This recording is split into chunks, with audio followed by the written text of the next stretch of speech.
నమస్కారం. సఖీ కార్యక్రమానికి స్వాగతం.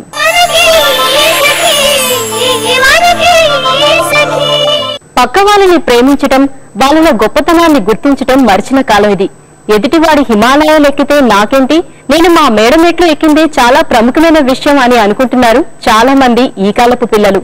తమని తాము గొప్ప చేసుకోవటం, ప్రముఖులమని అనుకోవటమే కాదు, అలా 10 మంది తమని గుర్తించాలని కూడా ఆశపడుతున్నారు. తన ముఖం తాను చూసుకొని మోహించుకోవటం నిజానికి ఒక జబ్బు. ఈ జబ్బు మొదటి నుండి ఉన్న సెల్ ఫోన్లు, కంప్యూటర్లు, ఇంటర్నెట్లు, ఫేస్బుక్లు వచ్చాక వేలం వెర్రిలా మారిపోయింది. ఇదొక అంటువ్యాధిలా అందరినీ ఆవరించింది. సరే, ఈ కార్యక్రమం చూశాక మిగతా విషయాలు మాట్లాడుకుందాం.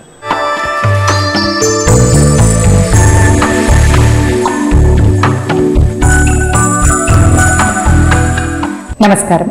మనసుకి ఆనందాన్ని, శరీరానికి ఆరోగ్యాన్ని ఇచ్చే యోగామృతం కార్యక్రమానికి స్వాగతం. ఈ రోజు మనం మన యోగామృతం కార్యక్రమంలో మణికొండలో ఉన్న యోగధామం యోగా ఇన్స్టిట్యూట్ లో ఉన్నామండి. మనతో పాటు యోగా ఎక్స్పర్ట్ లక్ష్మి గారు ఉన్నారు. సో లక్ష్మి గారు ఈ రోజు మనకి యోగాకు సంబంధించి ఏం నేర్పించబోతున్నారో తెలుసుకుందాం.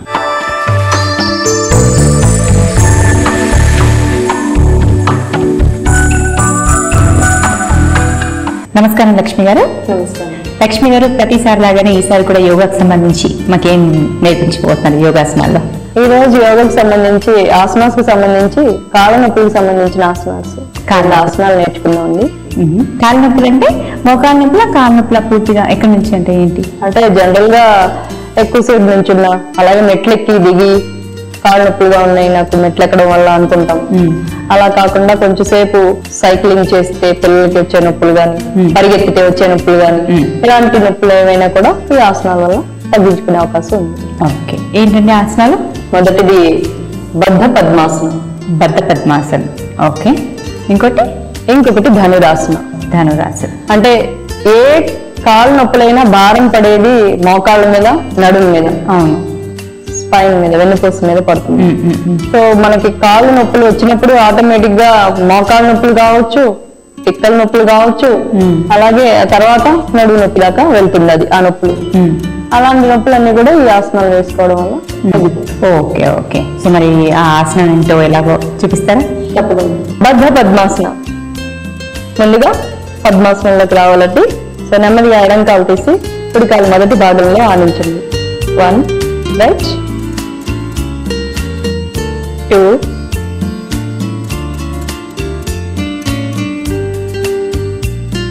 3.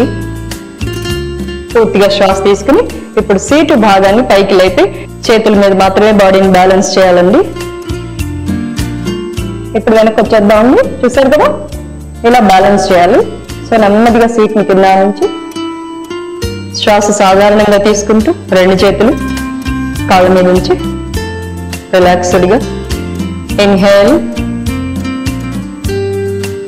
Exhale, inhale, exhale. ఇప్పుడు పద్మాసనం నుంచి బయటకు వచ్చేద్దాం. 1 2 3 4. చేతులు వెనక నుంచి ఇలా రిలాక్స్. చూసారు కదా, ఇది బద్ధ పద్మాసనం అంటారు. మరి ఈ ఆసనం నేర్పించారు, దీంతో పాటు ఇంకో ఆసనం కూడా చేయాలి.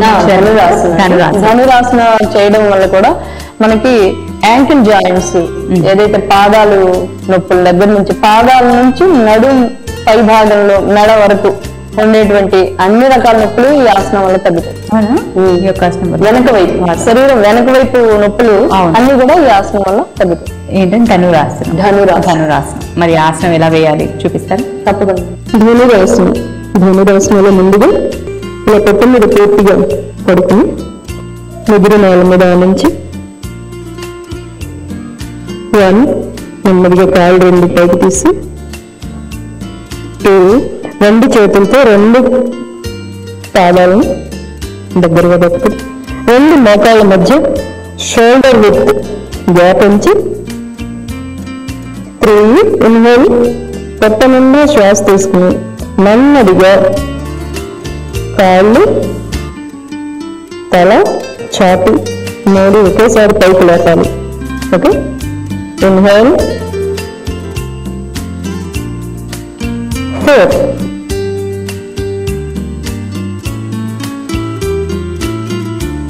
ఇలా ఈ ఆసనాలు ఉండగలిగినంతసేపు ఉండి సాధారణంగా శ్వాస తీసుకుంటూ ఉండగలిగినంతసేపు ఉండి నెమ్మదిగా తర్వాత మళ్ళీ కిందికి వెనక్కి వచ్చేయాలి. ఇప్పుడు వెనక్కి వచ్చేద్దాము. 1 నెమ్మదిగా కాళ్ళు నేల మీద ఆనించండి, తర్వాత పొట్ట ఆనించండి, ఛాతీ ఆనించండి, నెమ్మదిగా మెదులు. 2 ఇప్పుడు చేతులతో కాళ్ళు పట్టుకున్నాం కదా, ఇప్పుడు నెమ్మదిగా కాళ్ళు నేల మీద ఆనించి 3 కుడి కాళ్ళు, 4 ఎడమ కాళ్ళు. ఆసనం వేసిన తర్వాత ఇలా కొంచెం సేపు రిలాక్స్డ్గా ఉండాలి.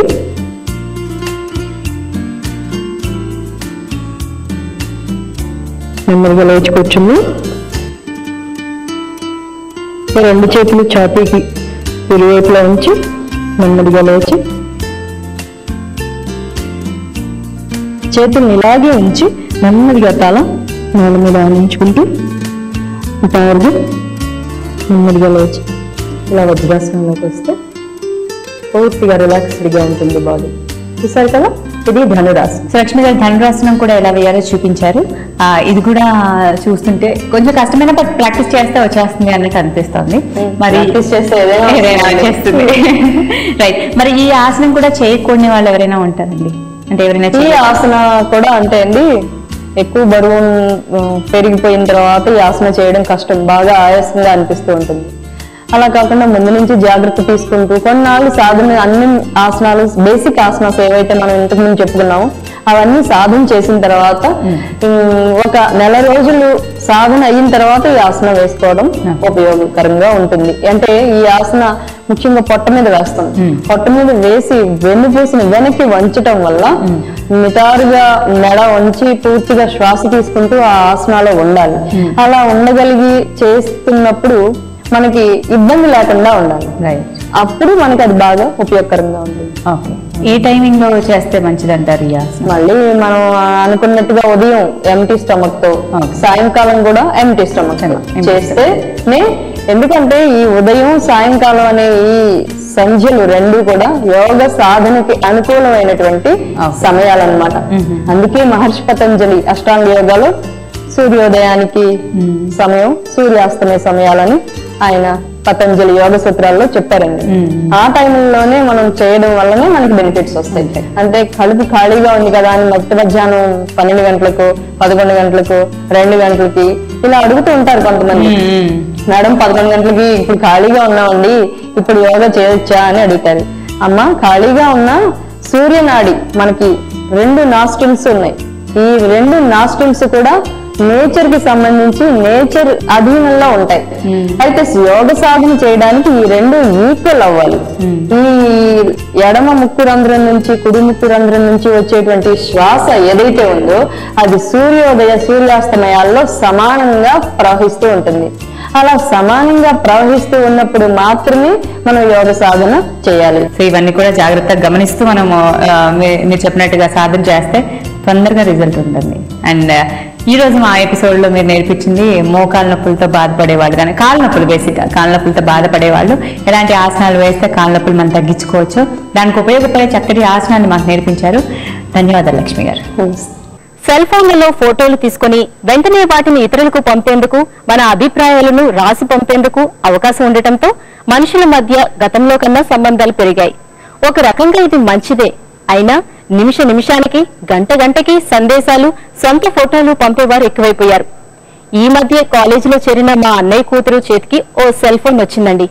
లేచింది మొదలు రాత్రి పడుకునేంత వరకు తన ఫోటోలు తనే తీసుకుంటూ అందరికీ పంపుతూ ఉంటుంది. చివరికి ఎంత దాకా వచ్చిందంటే అది సాయంత్రం తాను తింటున్న టిఫిన్ ని కూడా ఫోటో తీసి అందరికీ పంపింది. సరే, రాబోయే కార్యక్రమం చూశాక మరికొన్ని సంగతులు మాట్లాడుకుందాం.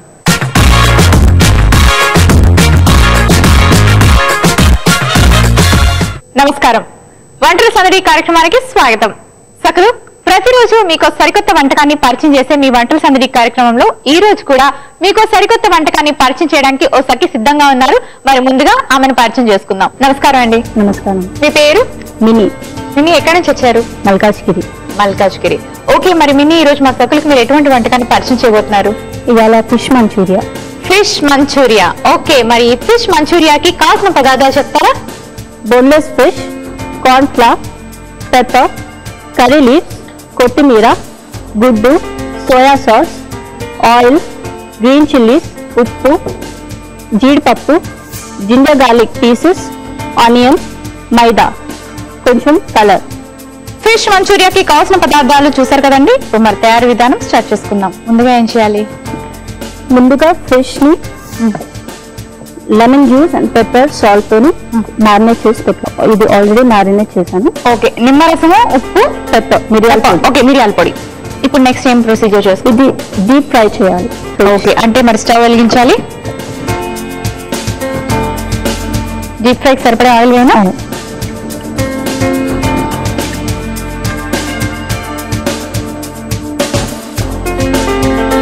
మైదా కార్న్ మిక్స్ చేసుకోవాలా? ఓకే, ఈ బౌల్ లో మిక్స్ చేసుకోండి. ఫస్ట్ గుడ్డు, మైదా, కార్న్ ఫ్లోర్, సాల్ట్, కొద్దిగా కలర్, సోయా సాస్ తో బ్యాటర్ చేయాలి. దోశ పిండిలా తయారు చేసుకోవాలి. ఓకే, మరి స్టార్ట్ చేసేసేయండి. ఇప్పుడు ఏం వేసుకున్నారు? ఇది కార్న్ ఫ్లోర్ ఒక 3 స్పూన్స్ సరిపోతాయా? ఇది మైదా. ఓకే, గుడ్డు, కొద్దిగా సోయా సాస్,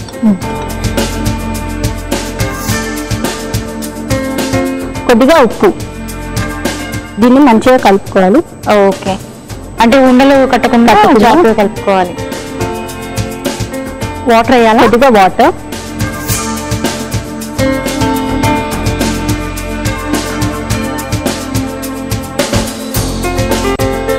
ఇది మరీ థిక్ ఉండద్దు, మరి పలుచగా ఉండద్దు. Medium medium. మరి థిక్గా కాకుండా పలుచగా కాకుండా ఉండాలి. ఓకే, మనం జనరల్ గా ఇది హోటల్స్ లో, రెస్టారెంట్స్ లో ఎక్కువ చూస్తూ ఉంటాము. తయారు చేసుకుని చాలా మందికి తెలియదు అనమాట. సో జాగ్రత్తగా చూసి ఇంట్లో చేసుకోవడానికి చాలా ఈజీ. సో ఆయిల్ కూడా బాగా హీట్ అయిపోయింది, మనకి బ్యాటర్ రెడీ అయ్యి. దీంట్లో మనకి కలర్ కావాలంటే వేసుకోవచ్చు. ఓకే, ఫుడ్ కలర్ వేసుకుని తీసుకొచ్చారా? సో మనం రెస్టారెంట్ లో తినేటప్పుడు రెడ్ గా ఉంటుంది కదా, సో ఆ టచ్ ఇవ్వడానికి మనం కలర్ యాడ్ చేసుకోవాలి. ఇప్పుడు వాటిని డిప్ చేసుకోవాలి. డిప్ చేసి డీప్ ఫ్రై చేసుకొని. ఓకే, చేసేసి కొద్దిగా పీసెస్ వేసుకొని ఓకే కొంచెం సోక్ అయ్యే వరకు.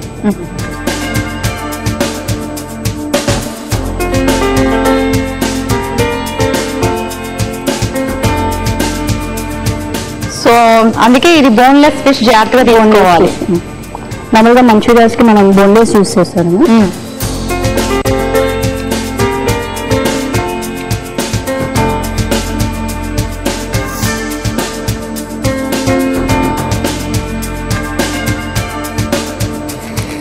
ఇది బ్రౌన్ కలర్ వచ్చేదాకా ఫ్రై అవ్వాలా? గోల్డెన్ బ్రౌన్ వచ్చే వరకు ఫ్రై చేసుకోవాలి. తీసేసుకోవచ్చా అండి? బ్రౌన్ కలర్ వచ్చేసింది కదా. బ్రౌన్ కలర్ అనేది మనం ప్లేట్ లో తీసుకుందాం.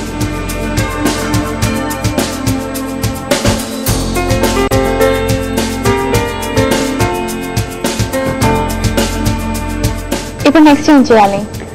నెక్స్ట్ ఇంకో కడాయిలో దాన్ని పోపు వేసుకుంటాం కదా, అలా ఆనియన్స్, గ్రీన్ చిల్లీస్. ఓకే, ఇదే యూజ్ చేసుకున్నా కొంచెం ఆయిల్ తీసేసుకోవాలి బౌల్లో. సో ఇంకొక ప్యాన్ పెట్టుకోవాలి. ఇంకో ప్యాన్ పెట్టుకొని కొద్దిగా ఆయిల్ వేసుకొని అల్లం వెల్లుల్లి తురుము, ఉల్లిపాయ,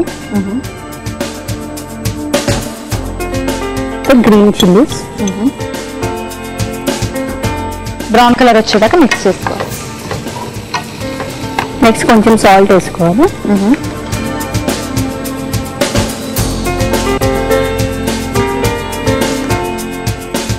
కరివేపాకు,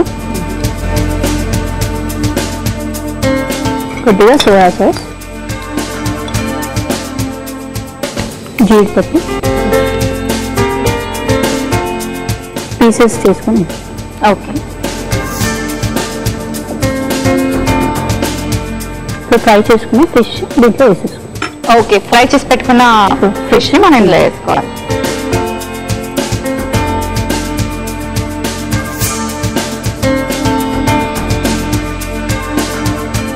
ఒక 2 minutes ఫ్రై అవ్వాలా? ఫ్రై అవ్వాల్సినాక కొంచెం కొత్తిమీర,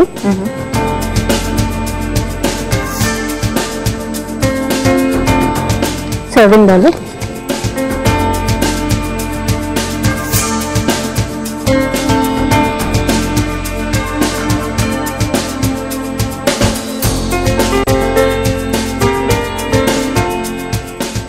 కొంచెం కొత్తిమీర. ఓకే, గార్నిష్ జీడిపప్పుతో garnish. Fish manchurian ready. Taste చేసి చెప్పండి. తప్పకుండా.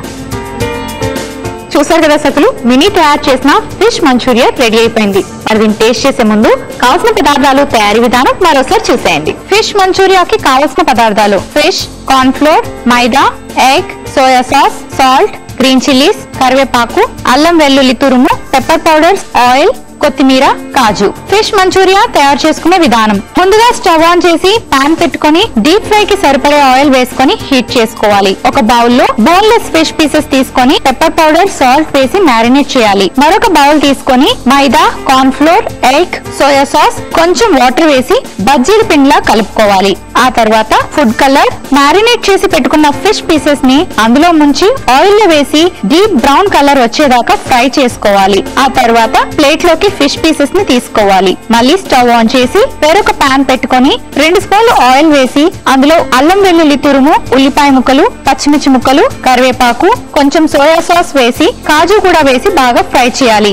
ఆల్రెడీ ఫ్రై చేసి పెట్టుకున్న ఫిష్ పీసెస్ ని ఇందులో వేసి బాగా కలిపి స్టవ్ ఆఫ్ చేసి సర్వింగ్ ప్లేట్ లోకి తీసి కొత్తిమీరతో గార్నిష్ చేసుకుంటే ఫిష్ మంచూరియా రెడీ. ఫిష్ మంచూరియాకి కావాల్సిన పదార్థాలు, తయారీ విధానం మరోసారి చూసారు కదండి. మరి ఇప్పుడు దీని టేస్ట్ ఎలా ఉందో చూసి చెప్తాను.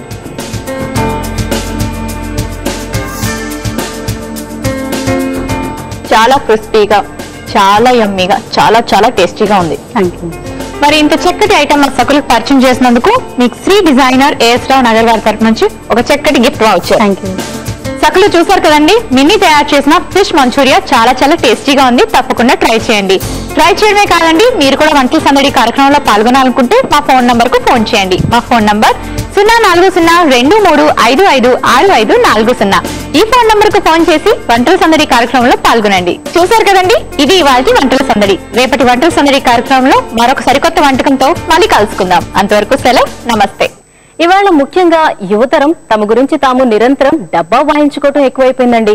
తాము ఆ రోజు చేసిన పనుల వివరాలు, ఫోటోలు సామాజిక వెబ్సైట్లలో పెట్టి ఎవరు ఎలా స్పందిస్తున్నారో చకోర పక్షుల్లో ఎదురు చూస్తూ ఉంటారు. ఎవరికి ఎక్కువ స్పందన లభిస్తే వారు ఇంతమంది మమ్మల్ని గుర్తించారు కదా అని తెగ సంబరపడిపోతారు. మనుషుల రూపురేఖలు గంటగంటకి మారిపోతాయండి. మరి విచిత్రం కాకపోతే రోజు కొత్త ఫోటోలు దిగి వెబ్సైట్లలో పెట్టాలా? మొన్నటి వరకు బాగానే ఉన్న నా స్నేహితురాలకి కూడా ఈ జబ్బు పట్టుకుంది. రోజుకు కొత్త ఫోటో పంపుతూ ఉంటే రోజు నీ మొహం చూడలేక చస్తున్నాను తల్లి, ఇక ఆపు అని గోల్ చేశాను. సరే, ఈ కార్యక్రమం తర్వాత మరిన్ని విషయాలు మాట్లాడుకుందాం.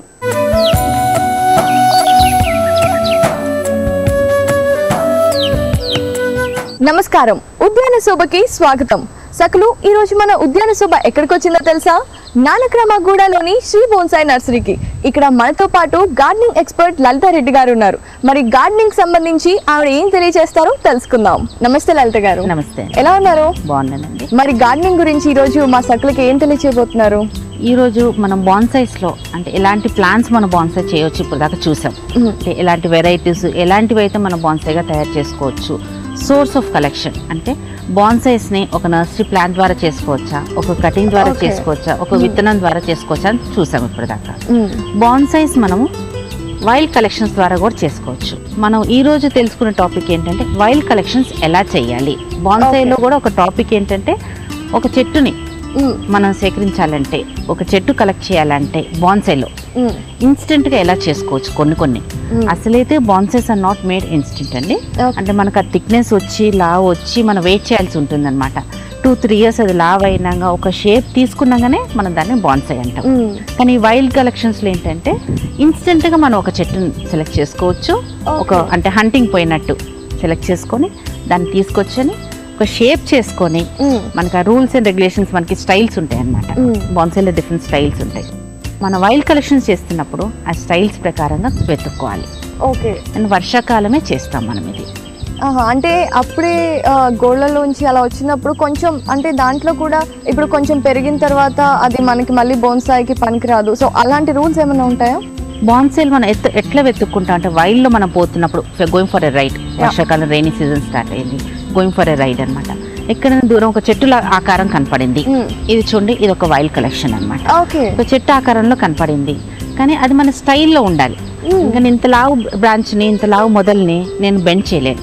సో ఏదైతే నేను సేకరిస్తున్నానో ఏదైతే నేను కలెక్ట్ చేస్తున్నానో ఇట్ షుడ్ బీ నా స్టైల్ అనమాట. బాన్సై స్టైల్లో ఉండి వర్షం బాగా పడిన రోజైతే మనం కార్లో వెళ్ళేటప్పుడే ఒక తడిచిన గోన్ సంచి ఓవర్ నైట్ తడుపుకొని ఒక గోన్ సంచి క్యారీ చేయాలి, ఒక క్యాన్ వాటర్ క్యారీ చేయాలి. వాటర్ క్యారీ చేసి ఏదైనా చెట్టు if you spot any plant దాన్ని అప్రూవ్ చేసి అట్లీస్ట్ 20% రూట్స్ దానికి ఇంటాక్ట్ ఉండాలి. అంటే దాని వేర్లు అన్ని ఏవి లేకుండా తీసుకొస్తే కూడా అది బతకదు. కొంచెం 20% రూట్స్ అన్న దానికి ఇంటాక్ట్ ఉంటే దాని వేర్లు ఉంటే మనకి బతికే అవకాశం ఉందన్నమాట. And rules to be followed is అదొక స్టైల్లో ఉండాలి. ఎందుకంటే ఇంత లావు ముద్దని మనం మార్చలేం, మనం బెండ్ చేయలేం. సో వైల్డ్ కలెక్షన్లో ఉన్న డిసడ్వాంటేజ్ ఏంటంటే మనం దాన్ని మోల్డ్ చేయలేం కాబట్టి ఉన్నదాన్నే మనం సేకరించాలి, స్టైల్లో ఉన్నదాన్ని. అడ్వాంటేజ్ ఏంటంటే ఒక ఏజ్ ఫ్యాక్టర్ మనకు కలిసి వస్తుంది.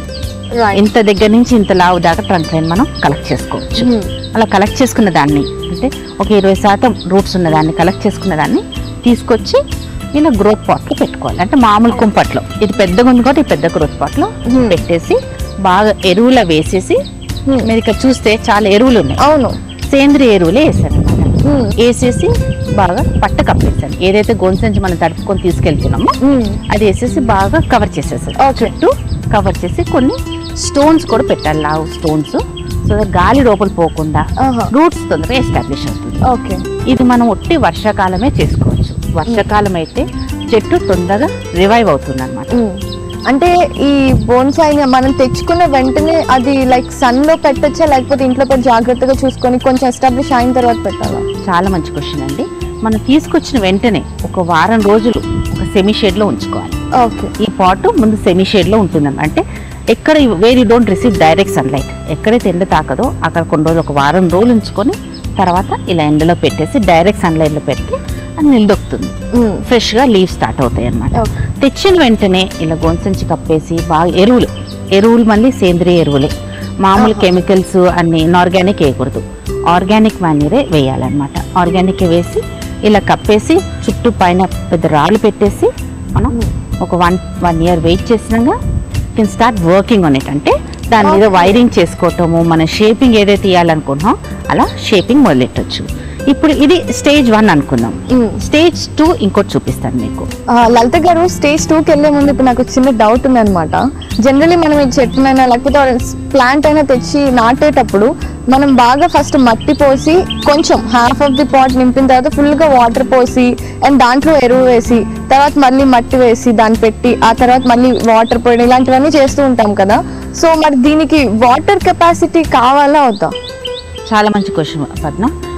ఎప్పుడైనా ఒక any new plant, not only బాన్సైసే కాకుండా ఏ ప్లాంట్ అయినా ముందుగా మనం మట్టి తడుపు పెట్టుకుంటాం అనమాట. మనం ఈ వైల్డ్ కలెక్షన్స్కి వెళ్లే ముందు ఆ టాపిక్ మీకు చెప్పేదాన్ని అనమాట. సాయిల్ ప్రిపరేషన్ ఏంటి, వైల్డ్ కలెక్షన్స్ చేస్తున్నప్పుడు సాయిల్ ప్రిపరేషన్ ఏంటి. సాయిల్ ఏంటంటే 50% కోకోపీట్ ఉండాలి, 25% ఇసుక ఉండాలి, 25% ఎర్రమట్టి ఉండాలి. That should be the soil ratio. Cocopeat అంటే మనం కొబ్బరి పీస్ దంచిన powder, it's readily available in the market అనమాట. కోకోపీట్ అంటే ఇస్తారు. అలాంటి సాయిల్ ఉంటే తొందరగా రూట్ స్ప్రెడ్ అవుతుంది, మాయిశ్చర్ రిటైన్ చేస్తుంది. అది ఒక వారం ముందుగా మన ఆ సాయిల్ ఒక తొట్లో పోసించి దాన్ని తడుపుతూ ఉండాలి. ఎందుకంటే కొత్త చెట్టు, మీరు అన్నట్టు కొత్త చెట్టు తీసుకొచ్చి పెట్టంగానే అది వేడి ఉంటుంది, సాయిల్లో మనం వాటరింగ్ చేస్తుంటే వేడి వస్తుంది అన్నమాట, హీట్ క్రియేట్ చేస్తుంది. సో అంటే ఇప్పుడు ఈ స్టేజ్ లో ఉన్నప్పుడు దీనికి రోజుకి ఒకసారి నీళ్ళు పోయడం అవసరమా లేక? తప్పనిసరిగా అండి. స్టార్టింగ్ లో 1-2 months రోజుకు 2 సార్లు పోయాల్సి ఉంటుంది. వర్షం పడితే పర్వాలేదండి, వర్షం పడితే అసలు ఏం ప్రాబ్లం లేదు. వర్షం పడకపోతే ఆ రోజు మాత్రం రోజుకు 2-3 సార్లు తడుపుతూ ఉంటేనే మంచిది. సో మరి మనం స్టేజ్ 2కి వెళ్దాం. దీనికి ఆకులంతా బాగా వచ్చేసి బాగా ఎస్టాబ్లిష్డ్ గా కనపడుతుంది. కానీ మళ్ళీ ఇంకా గ్రోత్ పాట్ లోనే ఉంది చూడండి. మనం ఇంకా ట్రేలో పెట్టలేదు. బాన్సై ఏది ట్రేలో పెడితేనే మనం బాన్సై అంటాం. బాన్సై ట్రేస్, సెరమిక్ ట్రేలో పెడితేనే బాన్సై అంటాం. ఇది సిమెంట్ పాట్ లో, గ్రోత్ పాట్ లో ఉంది. ఇప్పుడు మంచిగా ఆకులంతా వచ్చేసి బాగా ఎస్టాబ్లిష్ అయింది. సో యాక్చువల్లీ ఇంత అంటే స్టేజ్ 1 నుంచి స్టేజ్ 2కి ఎంత టైం పట్టింది వెళ్తా కదా? అట్లీస్ట్ 1-2 years పడుతుంది. అంటే మంచిగా బాగా షేప్ రావడానికి, మనకి ఆకులన్నీ రావడానికి, మన షేపింగ్ స్టార్ట్ చేయడానికి 1-2 years పడుతుందండి. ఓకే, అంటే ఇప్పుడు బ్రీడ్ ని బట్టి కూడా అంటే వేరియేషన్ వచ్చినప్పుడు ప్లాంట్ కి టైం అనేది మారుతుందా? ష్యూర్గా మారుతుందండి. ఏంటంటే మనకు స్లో గ్రోత్ వెరైటీస్ ఉంటుంది, ఫాస్ట్ గ్రోత్ వెరైటీస్ ఉంటుంది అనమాట. ఫైకస్ వెరైటీసే మనం ఎక్కువ వైల్డ్ కలెక్షన్స్లో చేస్తుంటాం కాబట్టి, అంటే బతికే ఛాన్సెస్, నిలదొక్కే ఛాన్సెస్ ఎక్కువ ఉంటాయి కాబట్టి Ficus varieties fast growth. Okay అండి, సో ఇదైతే చాలా అందంగా చాలా ఎస్టాబ్లిష్ అయిపోయింది. సో మన నెక్స్ట్ స్టేజ్ థర్డ్ స్టేజ్ ఇది ట్రేలోకి వచ్చేసాం ఎలా ఉంటుంది, ఒక వైల్డ్ కలెక్షన్ ట్రేలోకి ఎలా వచ్చింది చూస్తాం. ఇది మన ఫినిష్డ్ ప్రోడక్ట్ అన్నమాట. అంటే బాన్సై ఇప్పుడు తయారైపోయి మంచి ట్రేలో ఉంది. మన వైల్డ్ కలెక్షన్స్ ఏదైతే చేసుకున్నామో ఈ 26 years ఓల్డ్ది మంచి లుక్ వస్తుంది, ఒక బాన్సై తయారైపోతుంది. లలిత గారు దీని ఏజ్ ఎంత అండ్ దీని స్టైలింగ్ ఏంటి అసలు? ఇది ఇప్పుడు 26 years ఓల్డ్ అనమాట. అదే మనం తయారు చేయాలంటే 26 years వెయిట్ చేయాలి, 26 సంవత్సరాలు వెయిట్ చేయాలి. ఒక వైల్డ్ కలెక్షన్ లో ఉన్న అడ్వాంటేజ్ ఏంటంటే ఒక లావ్ ట్రంక్ లైన్ ని మనం షేప్ చేసుకుంటే మన స్టైలింగ్ ప్రకారంగా కలెక్షన్ ఆఫ్ ది మెటీరియల్ మంచి చేసుకుంటే, సోర్స్ మన దగ్గర ఉన్న ప్రోడక్ట్ మంచిగా ఉంటే ఇలా మంచి ప్రోడక్ట్ మంచి బాన్సై తయారవుతుంది. చాలా అందంగా ఉందండి. అండ్ గార్డెనింగ్ లో స్పెషల్లీ ఈ వైల్డ్ కలెక్షన్ ని ఎలా తెచ్చుకోవాలి అండ్ ఎలా చూస్ చేసుకోవాలి ఇలాంటి వాటన్నిటి గురించి మా సక్కులందరికీ చాలా అందంగా వివరించారు, చాలా చక్కగా. అండ్ మీకు ధన్యవాదాలు. Thank you. తమ స్వంత ఫోటోలను తామే తీసుకుని వ్యాఖ్యానం రాసి అందరికీ పంపుకోవడాన్ని సెల్ఫీ అంటున్నారు. నేను ఇప్పుడు హోటల్కి వెళ్లి ఇది తింటున్నాను, రైలు ఎక్కుతున్నాను, సినిమా హాల్లో ఉన్నానంటూ తామున్న ప్రాంతం కూడా కనిపించేలా ఫోటోలు తీసుకుని అందరికీ పంపడం ఒక జబ్బులా పరిణమించింది కాబట్టే సెల్ఫీ అడిక్షన్ గా ఈ అలవాటును పిలుస్తున్నారు. అంటే వాస్తవ ప్రపంచాన్ని, మన చుట్టూ సజీవంగా కనిపిస్తున్న మనుషులను వదిలి ఒక మాయా ప్రపంచంలో జీవిస్తున్నారు ఇప్పుడు చాలా మంది. దీని నుండి బయటపడి నిజమైన ప్రపంచంలో బతికేందుకు మనం ఏం చేయాలో అందరూ ఆలోచించాల్సి ఉంటుంది. సరే, ఈ కార్యక్రమం ముందు చూడండి, ఆ తర్వాత మిగతా విషయాలు మాట్లాడుకుందాం.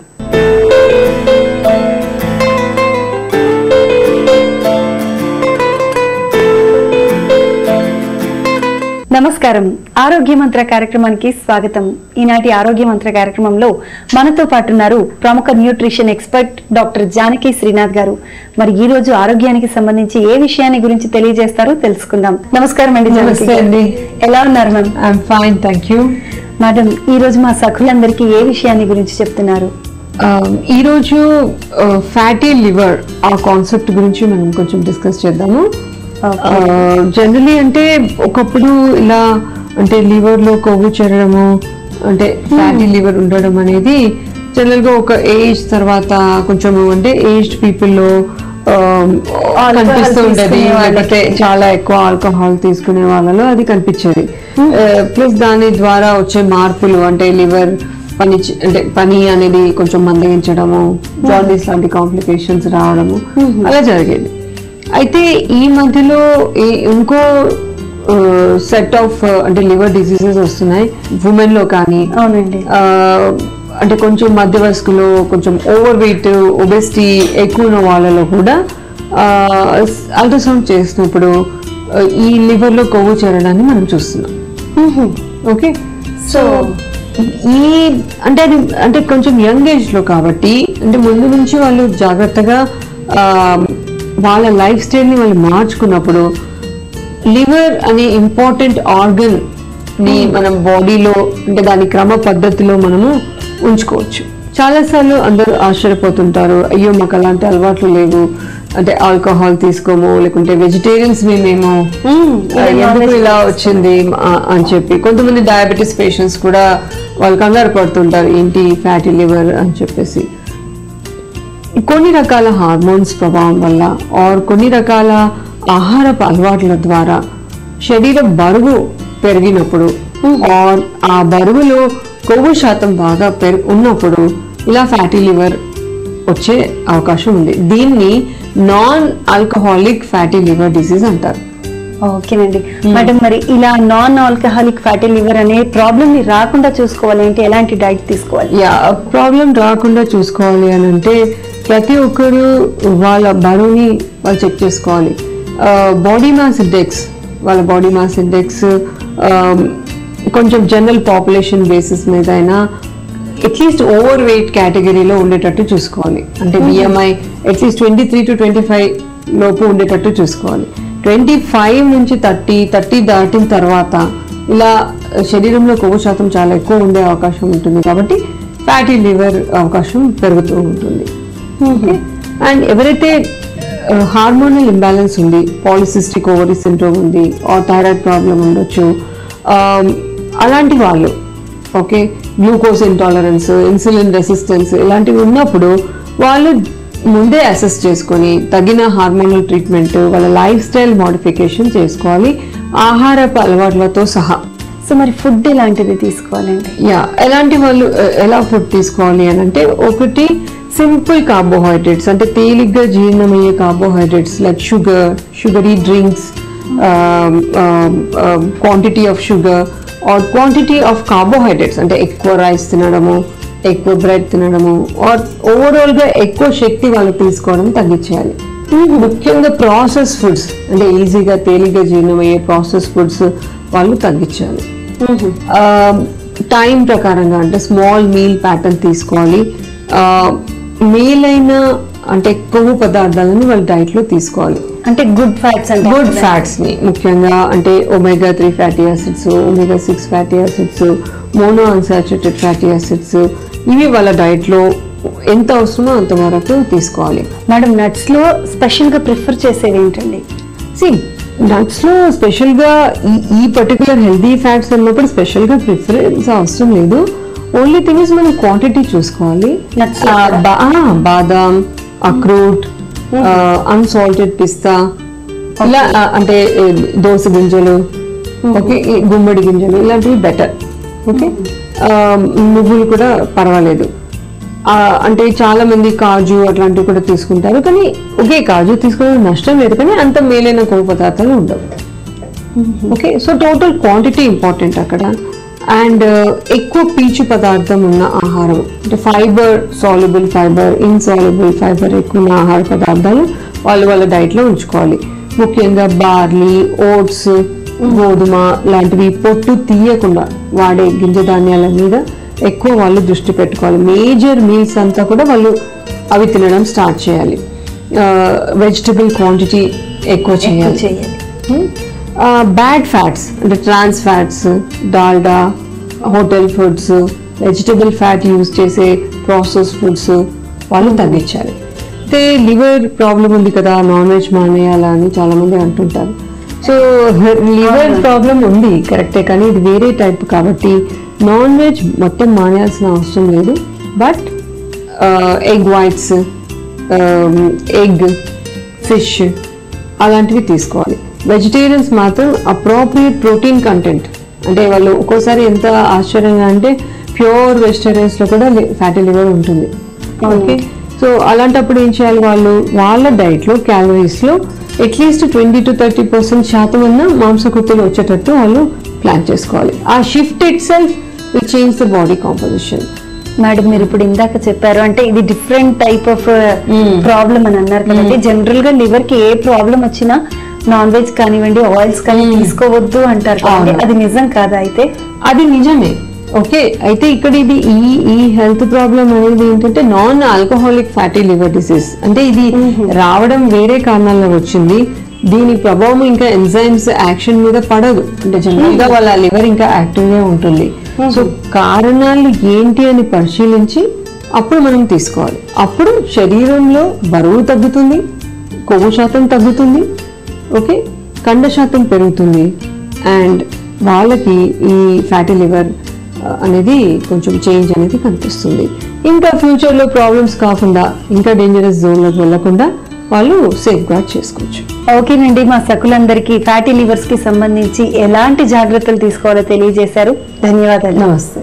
సాధారణమైన వ్యక్తుల నుండి పేరున్న ప్రముఖుల దాకా గుర్తింపు కోసం పాకులాడే సంస్కృతి బాగా పెరిగిపోయిందండి.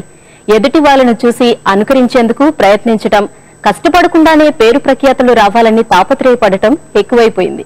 ఈ జబ్బు ముదిరితే చదువులని, చేస్తున్న పనులని కూడా పట్టించుకోరని, ఎదుటివారు తమను పట్టించుకోవటం లేదనిపిస్తే తీవ్ర మానసిక ఒత్తిడికి లోను కావడం కూడా జరుగుతుందని మానసిక విశ్లేషకులు చెబుతున్నారు.